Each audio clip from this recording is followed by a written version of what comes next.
अव्हांखे अफ़सोसनाक ख़बर ॾेई रहिया आहियूं पन्नू आकिल मां, जिते पसंद जी शादी न करण तां पुट पीउ खे क़तल कयो आहे। अव्हांखे अफ़सोसनाक ख़बर ॾेई रहिया आहियूं पन्नू आकिल मां। पन्नू आकिल शहर जे ग़रीबाबाद पाड़े में वेशी पुट पसंद जी शादी न करण तां वालिद शहज़ादो चाचड़ खे छुरियुनि जा वार करे खेसि क़तल करे छॾियो आहे।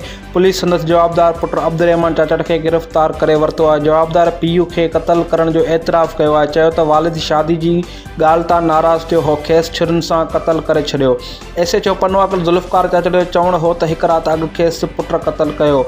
मक़तूल खे गुजे गोह में खेसि दफ़नायो वियो। जांच कई त खेसि क़तल कयो आहे। जवाबदार मथां पन्नू आकिल थाणे ते केस दाख़िल कयो वियो आहे। बाद में लाश कढाए पोस्टमार्टम करायो वेंदो।